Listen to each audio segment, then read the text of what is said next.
2 minutos pasan del mediodía de San Juan y está con nosotros el hombre que durante todo el año nos abrió la ventana al mundo, que no es una manera de decir, mirar un poquito más allá de nuestro propio ombligo. Y es la tarea que cada semana, los días lunes puntualmente, hoy reprogramado, nos está acompañando el politólogo Sergio Guzmán, docente investigador de las Facultades Sociales de la Universidad Nacional de San Juan.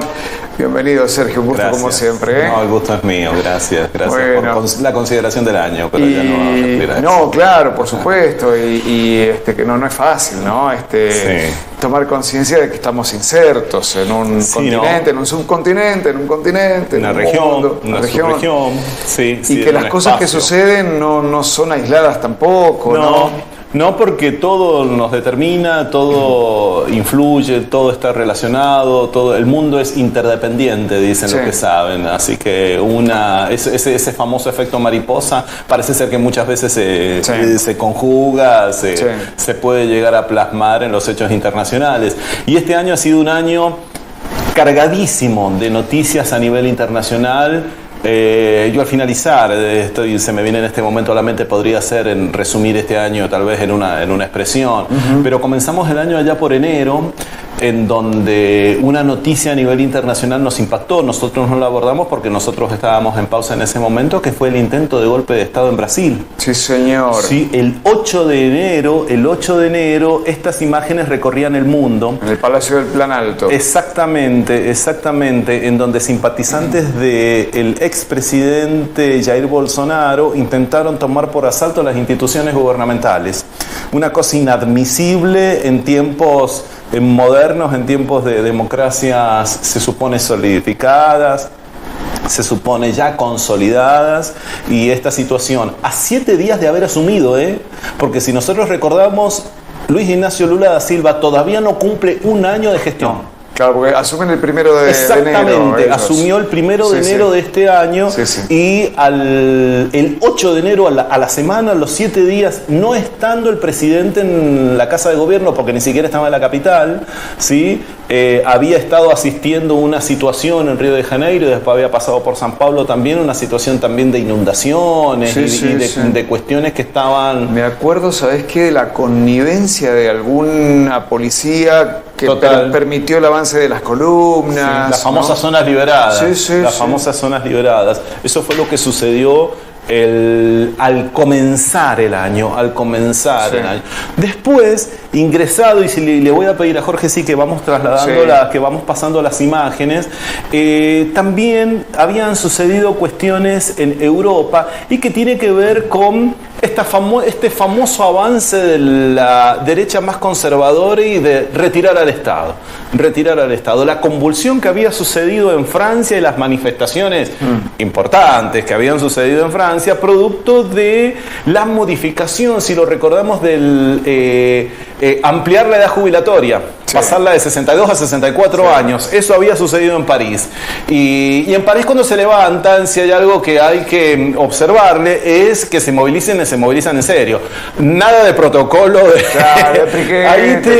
es la tierra de la revolución, ¿viste? Exactamente. Nada de que te voy a andar por la vereda. No, sacan una guillotina como para recordar en manos de quién está el poder. ¿Sí? Y que los gobernantes son temporales. Tengo en la memoria el dato de que fue por decreto. Exactamente. Mirá Macron después lo hizo por decreto. Mirá vos. Sí, viste, por eso es importante. Yo celebro mucho, y no es una autorreferencia ni mucho menos, nuestra de los dos, este tipo de espacios, porque te sirven para mirar por ahí alrededor, pegar una ventana por el globo, y ver que allí también habían sucedido algunas cosas importantes, y que finalmente se terminó resolviendo por decreto. Pero no es que se terminó resolviendo, eso todavía se está discutiendo, porque periódicamente tiene manifestaciones. Sucede que, como decimos siempre, la agenda mediática muchas veces se impone por sobre otras cuestiones. Otro hecho importante, y si le pido a Jorge ahora de nuevo también, si pasamos a las siguientes imágenes, es la situación que se había dado, si mal no recuerdo, con un aniversario más exactamente del Papa Francisco. Este año 2023 se han cumplido 10 años de el Papa como sumo pontífice de la Iglesia Católica. Un Papa que ha realizado más de 40 viajes en 10 años, un Papa que ha canonizado 899, casi 1000 santos.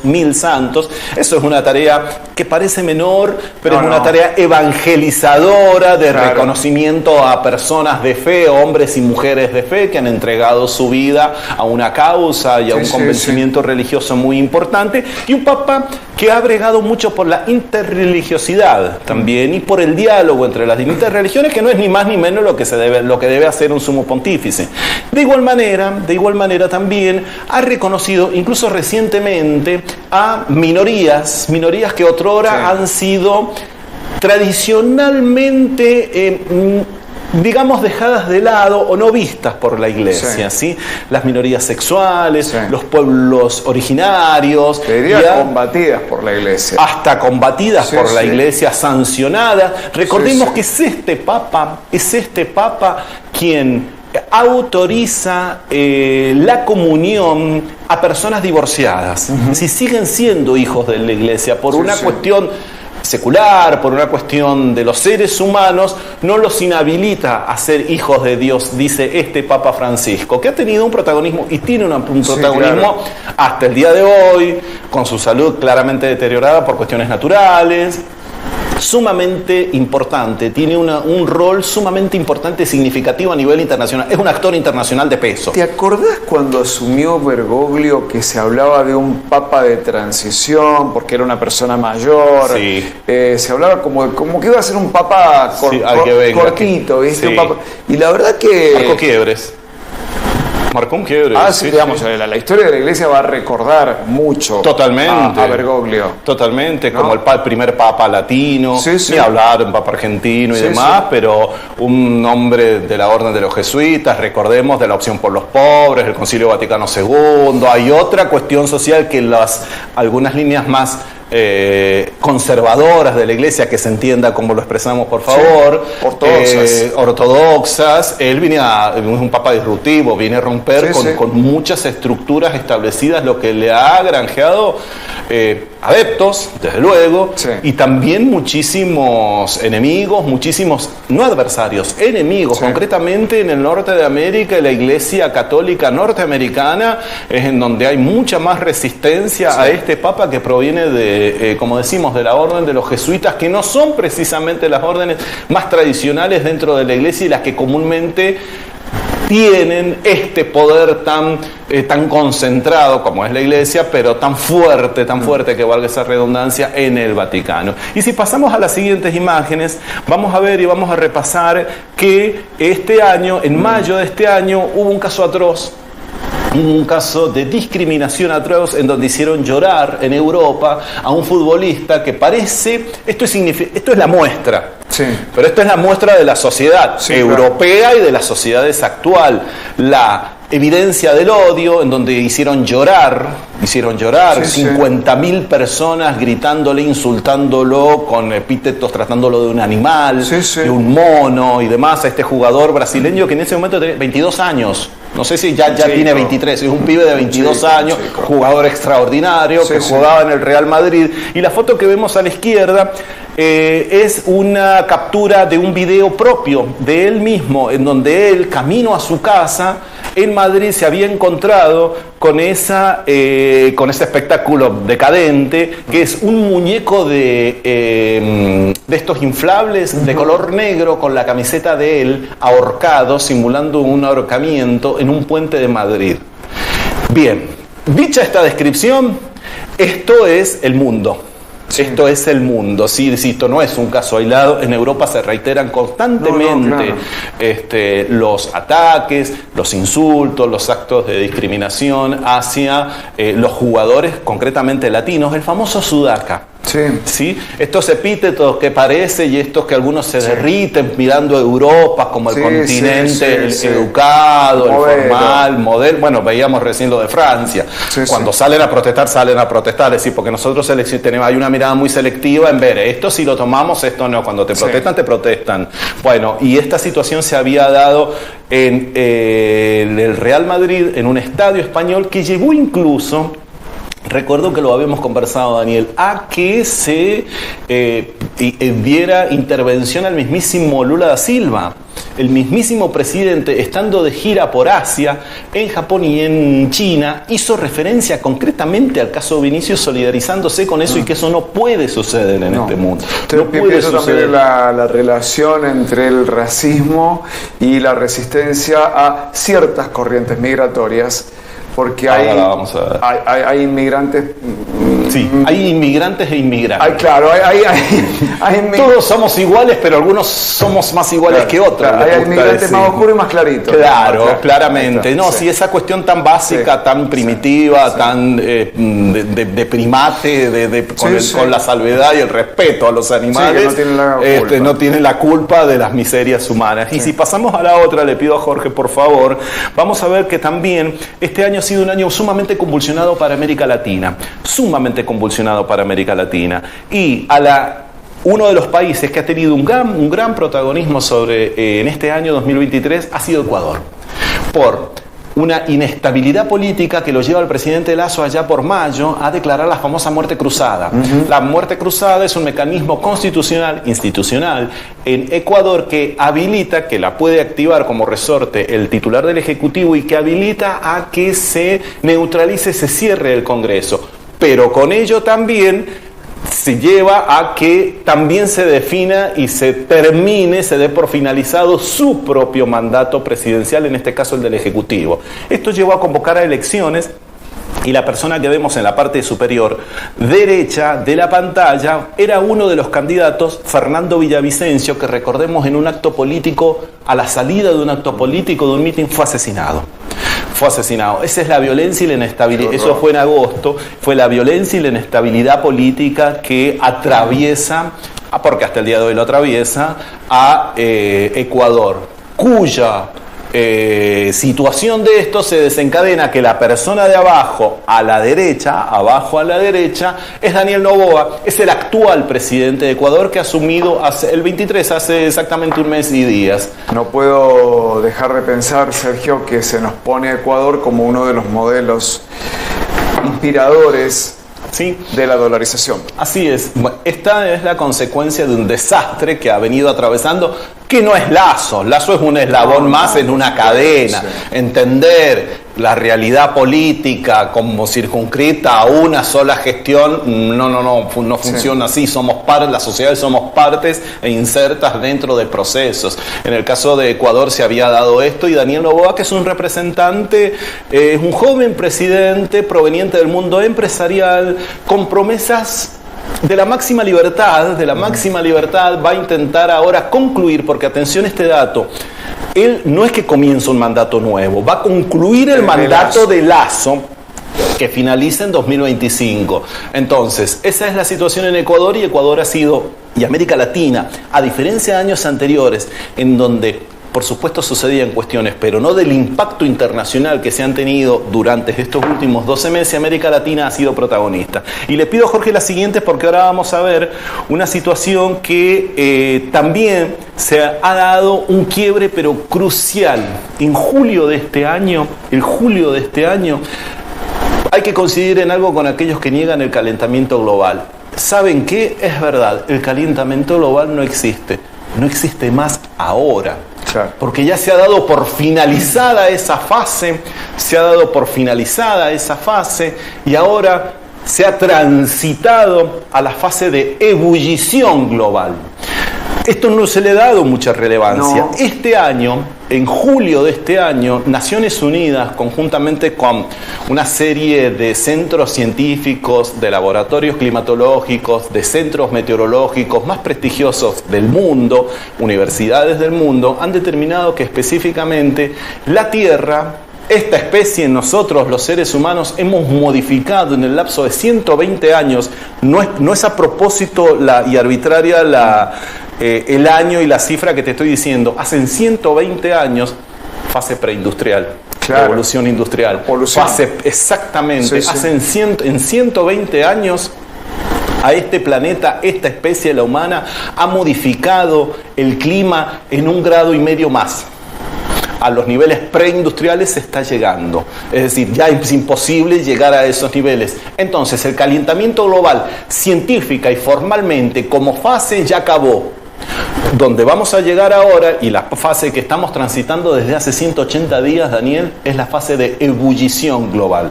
El planeta se está literalmente derritiendo. Recién veíamos esa imagen de la izquierda, es terrible, el oso, el animal allí, porque esto es producto ni más ni menos que de la acción humana. Claro. Los incendios, las sequías, las inundaciones, la desertificación. Todo es producto de la acción humana, y esto es una noticia que verdaderamente ha causado un quiebre en el mundo científico a nivel internacional. No existe más el calentamiento global como tal.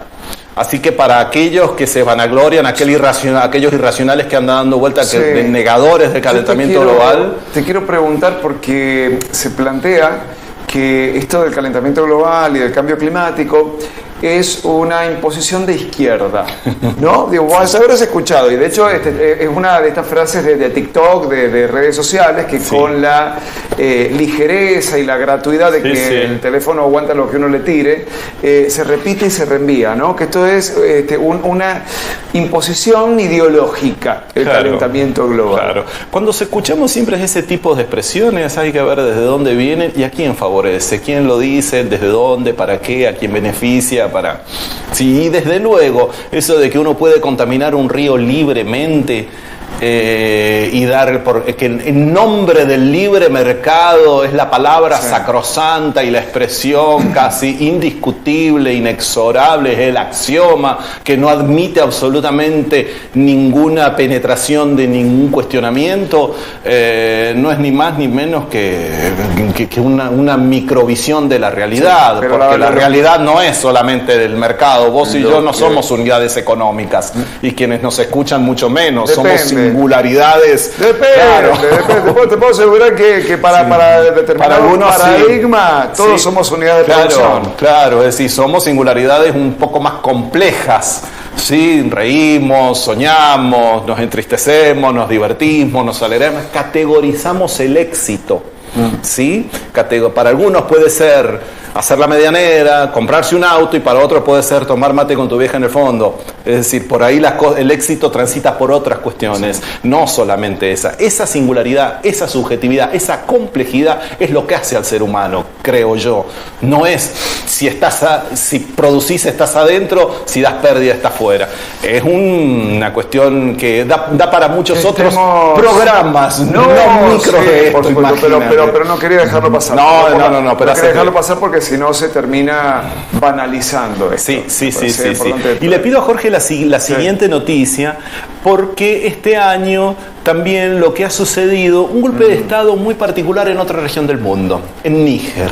Níger, que fue un país que es un país a partir de este año que estuvo en el tapete de los medios internacionales y que generó incluso alguna confusión entre Nigeria. Sí, claro. Pensar en el mapa de la derecha, en el mapa que figura ahí en la parte inferior del rojo, ese es Nigeria, tiene 250 millones de habitantes, mientras que Níger, el que está con rojo, tiene 18,5, tiene 20 millones de habitantes, producto de que está atravesado por el desierto del Sahara, y producto de que este año también se ha generado un golpe de Estado allí.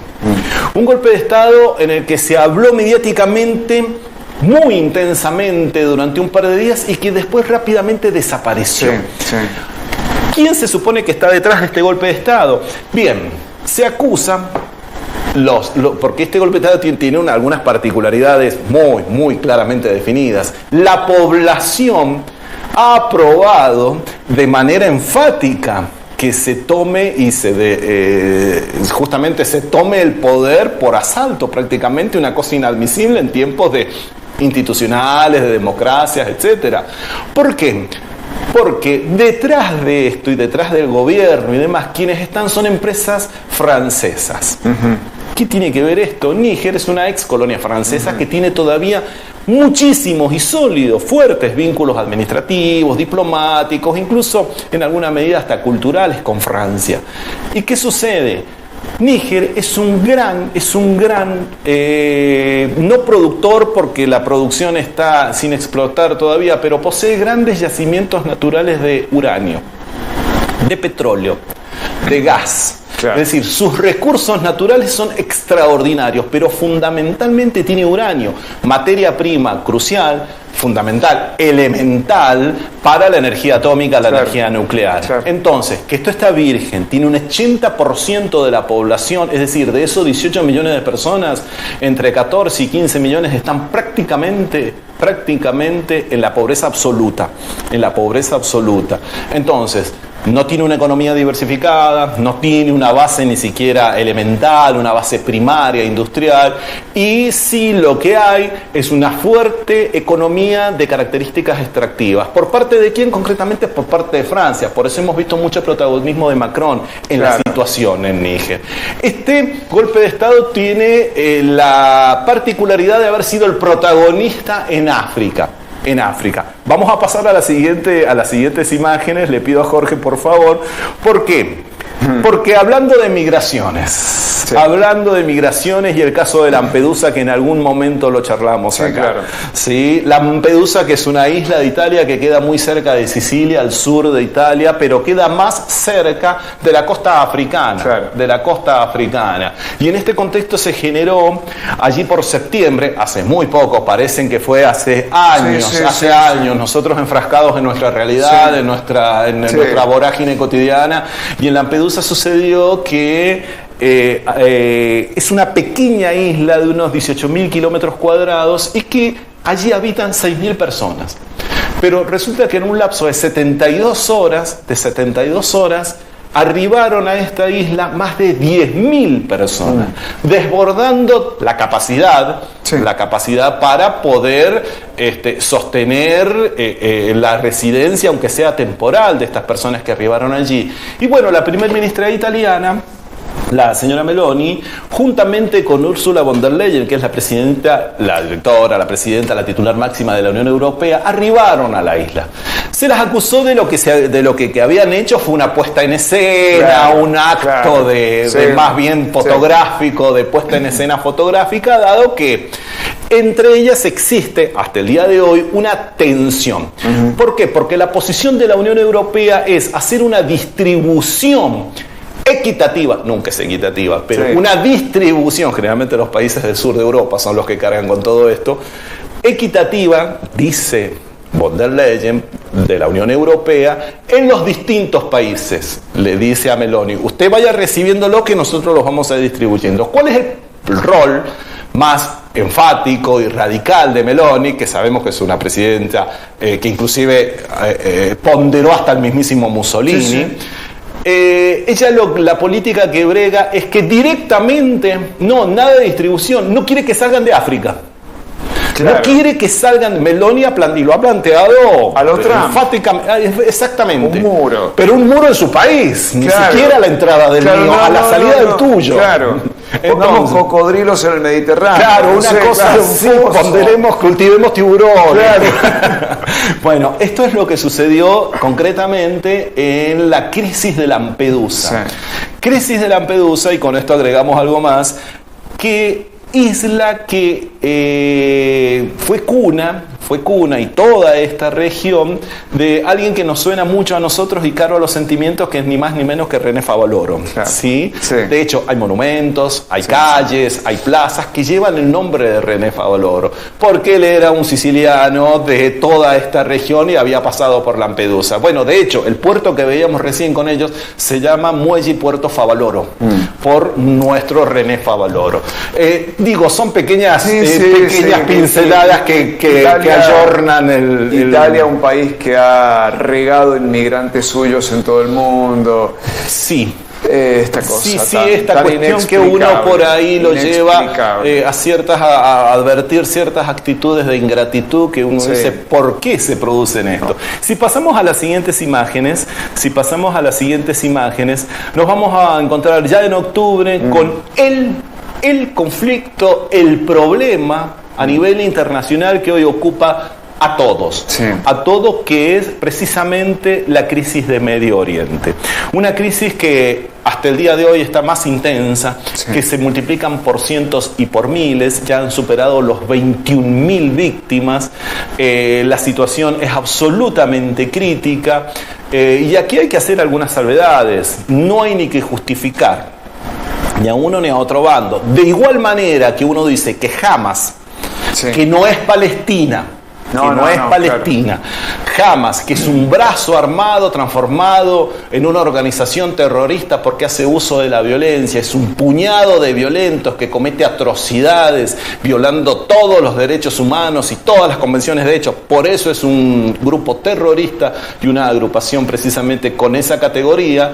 Del mismo modo que se dice eso, que cometen actos atroces, de igual manera hay que decir que el Estado de Israel viola flagrantemente el derecho internacional y los derechos humanos de asistencia humanitaria en esta situación. Acá de la misma situación que se da también con los colonos, que ocupan las viviendas de los palestinos en Cisjordania. Es decir, es una situación sumamente compleja, no la podemos comprimir en estos minutos nada más que tenemos, pero es un escenario tenso que ya viene, como lo hemos dicho también desde tiempos bíblicos, que no nos permite a nosotros abordar con toda la claridad si uno no hace un repaso histórico de esto. En este momento Naciones Unidas ha definido esta situación como una catástrofe humanitaria, la situación ya es de hambruna.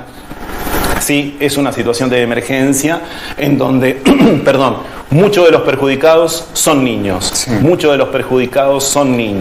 Y las expresiones, y reparar en esto, Dani, las expresiones incluso en la retórica que utiliza la prensa, fundamentalmente la occidental, cuando habla de prisioneros, cuando habla de rehenes, cuando habla de niños, cuando habla de terroristas. Habíamos hecho incluso, recuerdo en este momento, una diferenciación entre lo que es un rehén y un secuestro. Y un secuestro en esa ocasión. Entonces, todos esos puntos de vista que en eso repara muchas veces Estados Unidos para firmar o no firmar aquellas declaraciones por parte de las Naciones Unidas. Hay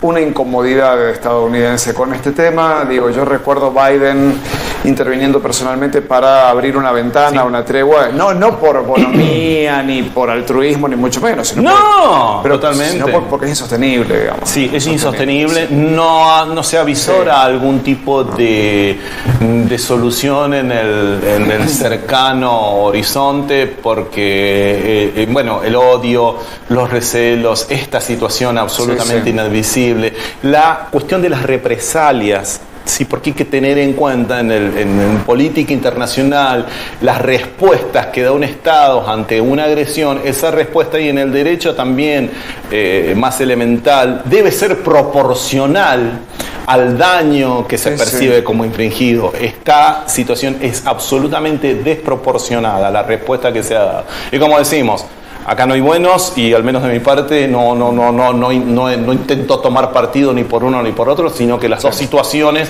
son absolutamente espantosas, y las vidas humanas están allí. Y ya para ir finalizando, si le pido a Jorge, por favor, si pasamos a la siguiente imagen. La noticia de diciembre, que habíamos estado también conversando por acá, el famoso conflicto, ya famoso, entre Venezuela y Guyana, la disputa por el Esequibo. Mira, la foto de la derecha, Daniel, recuerdo en nuestra charla, en una de nuestras últimas charlas, es precisamente el presidente de Guyana y el presidente Maduro, Ibrahim Ali y Maduro. Y esto se ha dado la semana pasada. Fue cuando se convocó a una reunión de San Vicente y Granadinas. El auta de ahí es precisamente la presidencia a quien le pertenece la CELAC en este momento. Y vamos a decir, un avance es muchísimo, es decir, al menos una situación de una relativa distensión. Claro. Generó por unas 72 horas, pero ya te cuento algunos detalles, una relativa distensión. Porque ¿en qué acordaron? No vamos a pasar al siguiente nivel, que es el más peligroso, a la violencia. No vamos a pasar a las armas. Vamos a seguir conversando. En esta conversación, bueno, nos ponemos de acuerdo que en cuanto a las explotaciones no van a avanzar. Sin embargo, cuando han llegado cada uno a sus países, bueno, ha sido un éxito para nosotros porque hemos logrado Claro. ¿Por qué es tan importante esta región, la del Esequibo? La que está sombreada allí con bordado con rojo, es porque esta zona es pero riquísima en recursos naturales, pero fundamentalmente desde el 2015, producto de las exploraciones que no tenía autorizada, pero que llevó adelante la Exxon, en petróleo. Claro. En petróleo. Y ahí está. Y adivinemos quién aparece acá. Exactamente, el tío Sam, como dicen los muchachos. Claro. Aparecen los muchachos del norte, claramente haciendo ejercicios militares. En los últimos 20 días han estado haciendo ejercicios militares atrás. Justo. Acá, justo. La cuarta flota, que es la designada para América Latina, es la que ha estado haciendo ejercicio acá. Sumado, Daniel. Por eso digo, no es un avance, es una distensión muy matizada. ¿Por qué? Porque en las últimas horas, para variar, hay alguien, un actor internacional, un país, a ver si lo sacás, que ha enviado buques de guerra para acompañar a Estados Unidos y para también hacer ejercicios militares conjuntamente a la zona de Guyana. Un país de Europa, un país insular, que fue imperio durante el siglo XIX y que está involucrado en 14 de los 17 enclaves coloniales que existen en el mundo. Está bien. Sí, exactamente. Es el primer ministro de origen hindú. Exactamente. Es una. Bueno, justamente el Reino Unido de Gran Bretaña acaba de enviar y están llegando buques británicos acá. ¿Para qué? Bueno, para colaborar con nuestro socio y amigo, precisamente Estados Unidos, a su vez para colaborar con Guyana.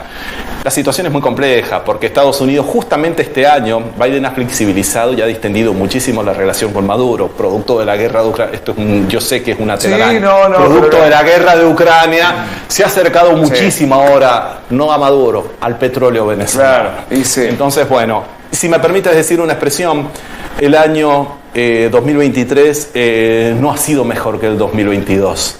Penosamente, terminamos con más guerra, terminamos con más conflictos, terminamos con hambruna, terminamos en el año quiebre, en donde no existe más el calentamiento global, sino entramos en la fase de ebullición global.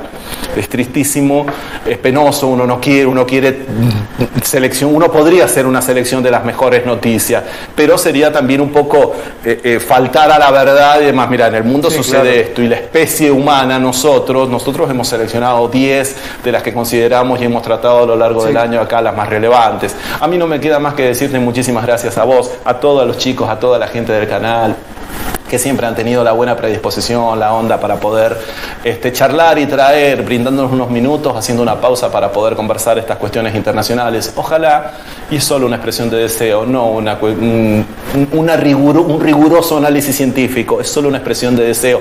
Ojalá que el 2024 pueda ser que esta vez sea mejor que el 23, por Dios, ya lo digo así. O que no sigamos, con que no sigamos arruinando, Con que no sigamos arruinando el planeta, ya es un montonazo. Sergio, muchas gracias. No, yo te agradezco a vos. Felicidades. Igual. Sergio Guzmán nos acompañó a modo de cierre, de balance del capítulo internacional, los que nos dejó este 2023. Hacemos una pausa, la última de hoy, ya volvemos.